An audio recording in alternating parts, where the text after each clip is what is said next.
to help other business owners and working mums, going through the same struggles in business and life that I was going through.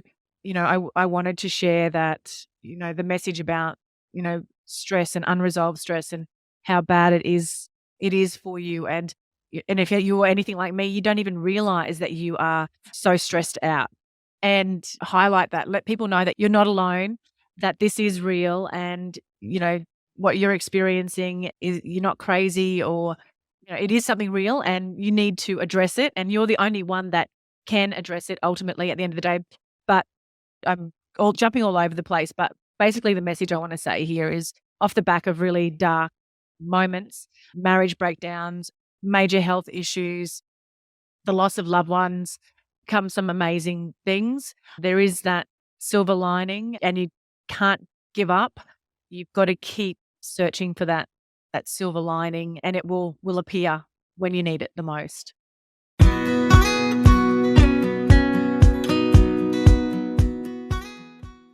Welcome to the Property Management Podcast. I'm Allan, one of the content creators inside That Property Mum and Dumpy Socials. I've been working with Kylie for 3 years now, and I've taken over her microphone to flip the script and turn the spotlight on her. In this episode, I'm going to do a deep dive with Kylie on how she got started in property management, how she has integrated running a business and raising 4 kids, and how she has overcome some major life challenges to not only survive, but thrive in spite of what she goes through. I love working with Kylie, and I personally have learned so much about business since stepping in to support her vision to create the That Property Mum platform. We haven't really planned out what we're going to say or talk about on this episode, but we thought it'd be a good chance for anyone listening to hear more about you, Kylie. So let's turn the spotlight on you and get started. Oh my goodness, I am so nervous about what you're going to ask me here, and I'm hoping I can not get too emotional and hold it together. But yeah, let's dive in. And actually, this episode, or this idea, was inspired by Ashley Goodchild. She just did exactly the same thing on her podcast, and I really loved hearing Ashley's story and how she got started, and just it really made me understand more what makes her tick and the sort of person she is. So now we're going to do a very similar thing. So thanks, Ash, for the inspo. Absolutely. I think that's a great idea. So let's get started. So how did you get started in property management? Well, it was not something that I ever planned on doing. I wasn't a massive property lover. I had purchased and sold a few properties, but it definitely wasn't something that I saw myself in. I was a TV sports journalist at the time. I had 4 kids under 5, and we had moved from the Gold Coast to Ipswich, and my husband at the time, he was selling real estate, and people kept asking him, could you manage my properties? And it was all getting a little bit too much for him. So we sort of sat down and decided that this could be a great business opportunity. I've always been a little bit entrepreneurial, and even though I was a television sports journalist, I always had little side businesses. I had a copywriting business on the side. I had a little PR business on the side. So it kind of was a really natural fit, I think, for me to step into business and start running a rent roll. And how hard could it be, right? It was really difficult, and I had to have a very fast, steep learning curve. And thank God iPads were around back when I started, because my children spent lots of time in cars on iPads or in the office as I drove around to, open up properties and, inspect properties and all that sort of stuff. So it was, just something, an opportunity kind of presented itself, and I dove head first in, and now it's sort of 15 years later. So Yeah, wow. That's awesome. And that's, such a big thing to do while having 4 kids under, what were they, under 4? 5, Under under 5, 5. yeah. Yeah. What was your business like in those early days, and how did you juggle it all with young kids? If you are anything like me, you think you know your rent roll numbers. Well, I thought I did, until I had a rent roll health check, and I was quite literally shocked. The money I was leaving on the table was astounding, and this is not something that I'm proud to admit. There were missed management fees, let fees, advertising, and lease renewal fees not being charged, and properties even without bonds. And all of this was happening despite monthly audits being conducted in my business. So, how did I uncover all these gaps in my valuable income? Well, I had a rent roll due diligence from my good friend Tazi, aka the Rent Roll Queen and founder of the Tazi Way, a specialist in rent roll due diligence, business valuation, and management rights. The Tazi Way is the innovative force driving the real estate industry. With 25 years of business and real estate acumen, they find gaps and risks in your agency to find undiscovered value. If you'd like to book your business in for a rent roll due diligence, head to the link in the show notes and mention That Property Mum for a 10% discount. I'm going to be completely transparent and honest. It was actually very chaotic in those early days. I had no idea what I was doing. Not only did I not know any of the property management legislation or rules, I also didn't really know anything about running a business either. And like I said, and my children were really busy. Always, there was dancing, there was football, there was cricket, there was always after school activities. So let me start with saying that I was that parent that was always late to school pickup, always late, last one in school drop off. I never met my kids at the classrooms. It was like quickly throw them out the car, get them back in the car, zoom off. I got that many speeding tickets in school zones, trying to get them to all their afternoon activities. And, I'd be either sitting in my car working, or I'd be fitting in my exercise, going for a run, or I'd always randomly would carry a skipping rope in my car. And if I was waiting for them to finish football training or cricket training, I would be out in the car park skipping. I must have looked a little bit strange, but it honestly was the only way that I could fit in my exercise, which has always been a really important part of my life and my mental health. Exercise is that stable for me. So my kids were like literally dragged along for the ride, and there was probably a lot more tuck shops ordered than I would have probably liked, and probably a few birthday parties and different things that I miss notes in the school bags over. But they survived. They're all adults now, so they've made it through those years. But business for me, I literally sat in every seat in the business. At one stage, I was the receptionist, I was the marketing person, I was the contracts administrator, which was a challenge for me because I am attention to detail deficit. So I made lots of mistakes. I was the property manager. I was the trust accountant. And yeah, I actually don't really know how I survived those early first couple of years in the business. But, I think one of the things that I do well is I am a doer. I just get in and I do things. I take action. And, as much as I'm a perfectionist, I like to be a perfectionist, and that can make me procrastinate on things at times. When I really need to just take action and there's things that need to be done, I'm the first one that's there, putting up my hand, helping, and just getting shit done. Yeah, And that's probably absolutely. how I survived. I just got shit done. Yeah. Wow. Yeah, you definitely have worn and still do wear many hats. So yeah, we give it to you for that. What is your best advice you would give anyone listening that is thinking about starting a business with a young family? I think if I had my time again and I could go back, I would have liked to have probably had a bit more of a plan in place when I started. And I think it's really important to know where that first bit of business is going to come from, how you're going to start. And I know I already had that because we had sales referrals coming in. That was how we sort of started our rent roll, got the first sort of 20 managements in, was just through properties we'd sold, and then we just retained the management. I think, but if you're starting out from scratch, having that vision of plan, where are you going to get that first bit of business? How are you going to start making some money in the early days? What sort of marketing are you going to do? Are you going to do networking? Are you going to invest online? Having those sort of foundations, I guess, laid will make you feel more confident to take that dive into starting your own business. On that note, though, don't let fear of not knowing what you're doing hold you back either. Like I said, sometimes just taking that action, that first step, letting go of the fear, or what's that saying when, the more you fear something, the more you should actually lean into it, the more that's where you need to go and what you need to do. So yeah, definitely don't let fear hold you back. And I guess, if I could again have my time back again, I wish I had some of my processes laid out. When a new management came in, what did that process look like? Where was I going? Having some documents printed. I mean, and back when I started, it was all handwritten. We didn't have any of this digital and tech stuff. So it was all lots of printing off bits and pieces. And for me as well, with my brain the way it is, having lots of moving pieces, I don't work well with. So I really need a checklist to go off. Otherwise, stuff is lost, things are forgotten. And then that just creates more chaos, I guess, in your head. So, yeah, I would say have a bit of a plan. Doesn't have to be a concrete plan, but a bit of a one-page plan. Have what did I say?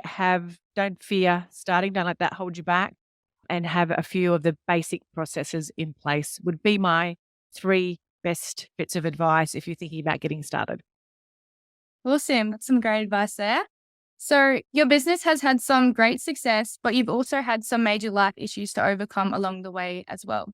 Like many of us do, life isn't always smooth sailing and we all have hiccups along the way. Can you share some of those challenges and how you've overcome them? If you're ready to be a super organized, focused, and productive property manager, buckle up because Colmio is about to revolutionize the way that you work. Colmio is the driving force behind property management excellence in residential real estate. Now picture this, a comprehensive end-to-end system designed to be the beating heart of your property management tasks, manage your properties, owners and tenants, and handle payments, inspections, and even marketing listings without leaving the platform. Colmio is designed to be an all-in-one solution to all your property management needs. And here's the game changer. Colmio isn't just software.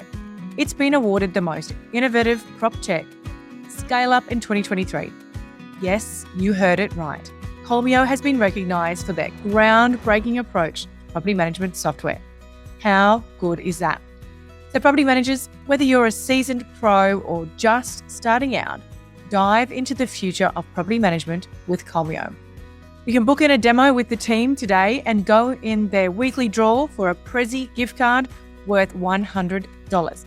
All you need to do is to head to the link colmio.com/thatpropertymum, and Colmio is KOLMEO.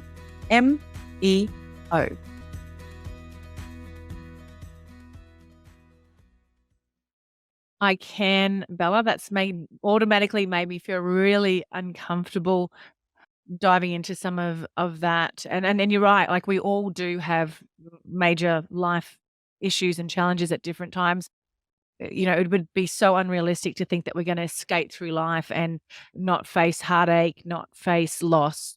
It is all coming for us at some stage, some sooner, some later than others. And, I guess for me, like our business was really successful. We grew 400 managements in 4 years, despite, like I said, it was chaotic, but we did have great success. And that was also off the back of lots and lots of hard work. I famously share this story where people who ever worked with us, my ex-husband and I, we would sit up at nighttime. So we would work all day. We would, do the kids' activities in the afternoon, come home at nighttime, get them in dinner, bath, bed, and then we would sit up and we would write out letters to, databases, be writing letters, handwriting them, signing them, licking envelopes, licking postage stamps, and we'd do 100 every single night. And that was probably for the first 2 years. We just were consistently doing that. We drank a lot of wine while we did it as well. We did put in a lot of hard work and a lot of long hours to build the success that we had. It certainly didn't come easy, that's for sure. And I don't think anyone in business who says it comes easy, take my hat off to you and please share your secrets with me, because that certainly has never been my experience. But I think, for me, nobody really taught me, or I didn't really learn how the way that I went about my life was probably not right, in terms of I operated with really high stress all the time, probably a lot of anxiety built in there as well. But my baseline stress levels were super high. So I did, and the longer that I operated in that escalated stress levels, and I didn't think anything was wrong with that because from childhood, I have always had an overactive nervous system. I was very hypervigilant as a child. And that has kind of progressed through my, obviously my teenage years into my adult, and every job I've ever had, I'm always that overachiever. I'm always putting in the extra hours, working long hours, wanting more from myself. I was never enough. What I was doing was never enough. I had to constantly keep pushing and proving myself. And that, and my first job in media was as a female sports reporter. Back then there wasn't any female sports reporters. And so, that in itself, like, why would I be a sports reporter? Why couldn't I just be, a court reporter or something else? Why did I have to prove myself in that very male dominant area? And, I felt like I had to work harder than all the boy club to be seen and to be heard and, to get the same respect and rewards in the career. I always had to push harder than everybody else. And then, of course, when I started my business, that mentality followed into my business life. But the consequences of operating like that, you can only operate like that for so long, as I learnt the hard way. And you've witnessed, Bella, some of the health issues. You've been along for that journey as well. It eventually catches up with you. And for me, it started with, I guess, well, it affected my marriage, and that's partly, my unresolved stress and my constant switched on, never being able to switch off. It's exhausting. And, that led to issues in my marriage as well. And that was all part of, I guess, what led to my marriage breakdown. It was also, what led to me having a heart condition. And leading up to the heart condition, though, I had adrenal fatigue. I was constantly getting really weird viruses and illnesses. My immune system was just so weakened. And I mean, like, right now, I haven't had a cold, a sickness, or a flu since I think I had COVID in 2021. I just do not get sick anymore. And that's largely because I'm much better at regulating my nervous system. But yeah, that nervous system overkill caused me to have atrial fibrillation, which is a heart arrhythmia that's normally reserved for people way older than me or way more unhealthy than me. And for 2 years, I was in and out of hospitals, and eventually I ended up having an ablation, which they basically go in and burn parts of your heart valves. And so, yeah, it's that for me was rock bottom moments. But off the back of that rock bottom moment, I've got a fly hanging around my head here. Off the back of those rock bottom moments, though, comes some amazing things in life. And that's, when I was laying in my hospital bed, that's how I come up with the idea for That Property Mum, which was initially just a blog to help other business owners and working mums, going through the same struggles in business and life that I was going through. I wanted to share that, the message about, stress and unresolved stress and how bad it is for you. And if you are anything like me, you don't even realize that you are so stressed out, and highlight that. Let people know that you're not alone, that this is real, and, what you're experiencing is, you're not crazy, or, it is something real and you need to address it. And you're the only one that can address it ultimately at the end of the day. But I'm all jumping all over the place. But basically, the message I want to say here is, off the back of really dark moments, marriage breakdowns, major health issues, the loss of loved ones, come some amazing things. There is that silver lining, and you can't give up. You've got to keep searching for that silver lining, and it will appear when you need it the most. Yeah, absolutely. That's a beautiful message. And I think there'll be a lot of listeners out there that will take lots of motivation from that. You have proof that you've hit rock bottom, but you've kept pushing through, and you're just doing so amazing. And I've watched, part of some of the things that you've gone through. And even I just look up to you, and I think how like amazing you are. And like it motivates me to, want to do more with my life as well, and like push and grow businesses. And yeah, and just like if something does push me back, I can keep going forward. Like it's not the end of the world. And yeah, I just think Yeah, it's a really great message. And yeah, a lot of listeners would really take motivation from that. Touching off that, what are some tools and practices that you use to overcome the challenging times that you could share with anyone that might be going through similar struggles right now? There's been so much talk of stress, overwhelm, and burnout in property management lately. Do you want to know how I overcame all of that? Yes, I hit rock bottom multiple times, but I got myself a virtual assistant. Actually, not just one, but three. But I didn't just get any VA, I got a PMVA. What are they? Well, they are the most well trained in the business. And not only that, you also have a backup VA. So that essentially your business is never without admin support ever again. And my health, time, and business has never looked back. Your PMVA can take care of tasks like rent arrears, lease preparation and renewals, maintenance follow-up, routine inspection bookings, data entry, audits, prospecting, inbox management, and so much more. And the best part of implementing a PMVA in my business was that it freed up my time and my team's time to take care of important things like customer service. What makes me feel so safe is that PMVA is owned by Tiffany Botel, both here and in the Philippines, making my data secure and giving me more control over the VA arrangement. So head to the link in the show notes to book in your discovery call with Lady Boss Tiff.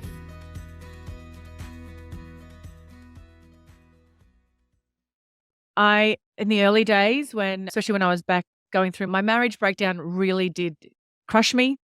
And, I got at that age, that's the last thing you expect to happen. That's not the place you ever want to be in life when you're really a family orientated person. So the first thing I did was I got some counseling and got some therapy.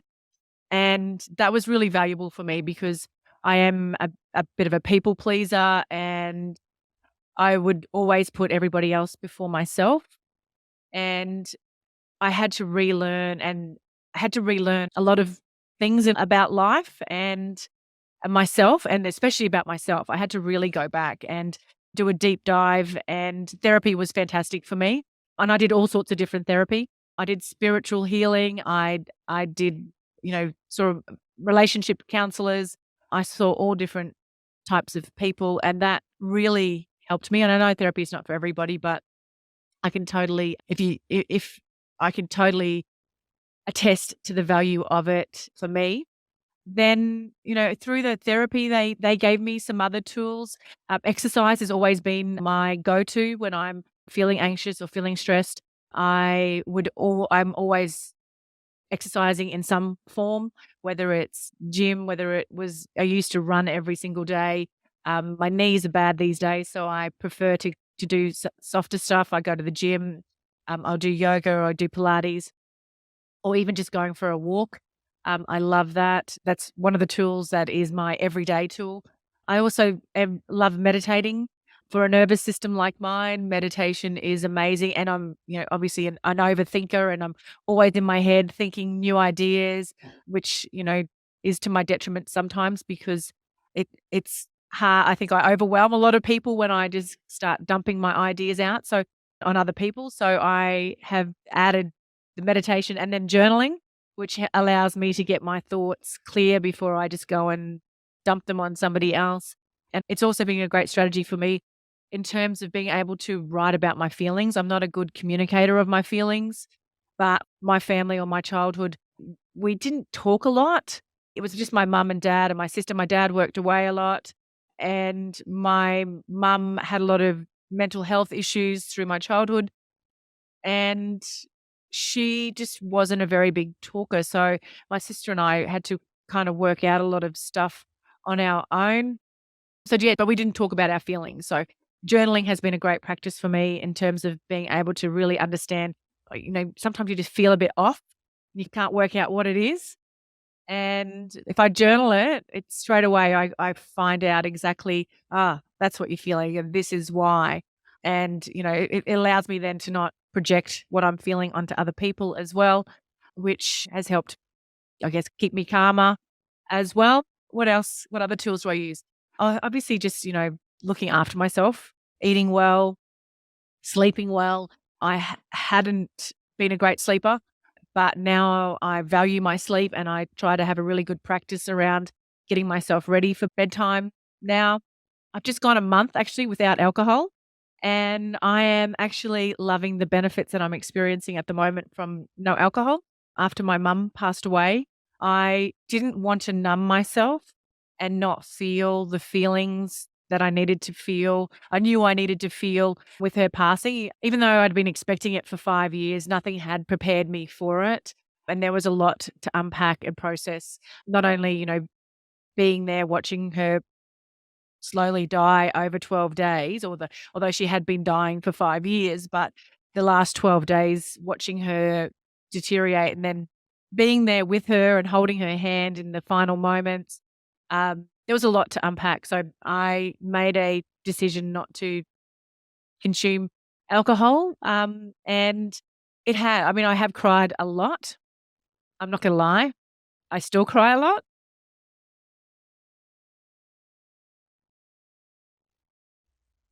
I knew I wouldn't get through this without crying. Doing so well. Very well. But, it has it has helped me heal, I think, a lot quicker than numbing myself with alcohol. And then I think I'm just trying to think, what other tools do I use? Can you think of any other tools that I use? I do have a big bag of tools because, I guess I do have a lot of trauma and things, baggage, childhood baggage, like many of us. And sometimes, when challenging things come, like I've just had a few work issues come up. I had 3 people leave early January, and then I've had a couple of other little hiccups with people in my team.